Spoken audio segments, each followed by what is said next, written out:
a government zone. Many countries had their own pavilions, and it said that there was going to be a bomb in there.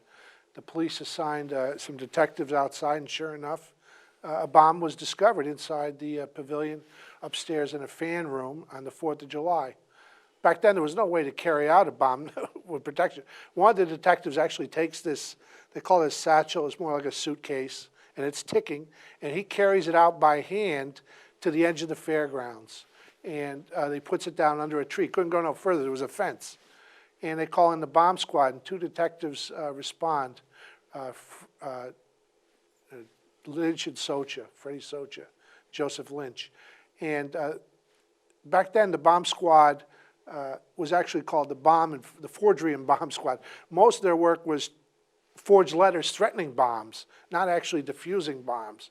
But they had some experience, and they attempted to see if this was a real bomb. And during that process, it blew up and killed them both. Tragic. Lynch had 5 children under the age of 10. His daughter, Easter, is still alive today. She's 87 years old. And she is actually working on a book called Time Bomb about her mother and father and what happened to the family after that experience. Another thing that happened in that, after that explosion, a number of police officers were severely hurt by shrapnel, and it couldn't be found in their bodies. There's just no way to do it. And a subway engineer and a doctor developed the first crude metal detector. Oh. And one of the officers that was injured was Emil Vascusil. And he becomes patient number 1, and they put this crude metal detector over his feet, and the doctors are able to find little tiny pieces of shrapnel that he is then able to walk finally after being laid up for almost a year. And right after that, Pearl Harbor happens, and they send that device to Pearl Harbor, and it starts treating the sailors. So this NYPD cop was patient number 1 for a device that ends up going to save a lot of lives down the road. And much like 9/11, the detectives, the first responders to this thing, were the first victims of a new war. It was the War on Terror now, but back then it was the forefront to World War II. Yeah.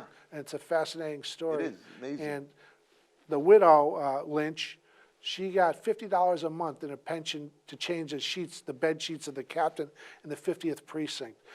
But she was able to use that money to buy a little bungalow for her kids out in the Rockaways, the Irish Riviera, and that's where they spent their summer. And actually, the police officers in the bomb squad were, Easter credits them with raising her and becoming surrogate fathers. And through that, they met Joe DiMaggio and a number of celebrities. And Easter was one of the first to get penicillin. She had osteomyelitis. As a result of that, she's 87, and she was in the hospital when her father got killed, and because she had this osteomyelitis, bacterial disease of the bone, and she was one of the first patients to get penicillin. She was about 12 at that time. Yeah. So it's a fascinating story. You know, one of the great things about this book is that with every fascinating story, there are corresponding photographs that go with practically every chapter of the book, and you have the chapter of those 2 officers Lynch in the book when they were, there's a killed. A horrific picture of them laying on the ground. Yeah. The shoes are blown off and they're covered in it.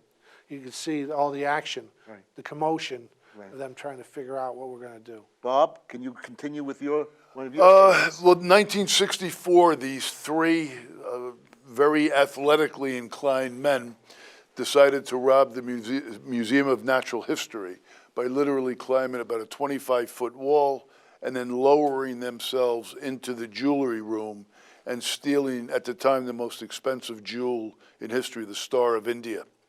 And they wound up being captured shortly thereafter, but the jewels weren't recovered. And thankfully, the arresting detective in this case, John McNally, is a personal friend of mine, and he wound up making several trips down to Florida, where the with the perpetrators, in order to attempt to locate these jewelry, this jewelry which was in the Florida underworld, and these guys were so grand. On one of the visits to Florida, the police had rented, a typical sedan, and Murph the Surf, Jack Murphy, a violin prodigy and a surfing champion, said, I'm not getting in that car. I need a red convertible. I'm not driving around Florida with you guys unless we're in a red convertible. And there was so much pressure to recover that jewelry that they rented a red convertible and drove them around in handcuffs and eventually recovered the jewelry. You know, that was a fascinating story in its time. He became like a cult hero. I mean, Nora Ephron, as you point out in your chapter, who went on to bigger and greater things as a movie director and producer. You know, Harry Met Sally, and you know all those great movies. Nora Ephron was a young. Became a cult hero. Yeah, she was a young reporter for New Yorker magazine, and she was almost had this coquettish type fetish for them. She said, "Oh, they're so good looking, and they didn't hurt anybody, and they're so handsome, and they're so cool," and she made them into cult heroes.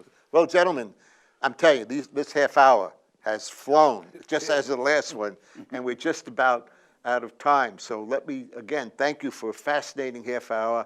I not only enjoyed it, but I learned such a great deal of information, entertainment as well, of these fascinating stories. And thanks again very, very much. I really appreciate it. I appreciate it. Pleasure to be here. Well done. Yeah, it is. Thank Well you. done. Did a great job.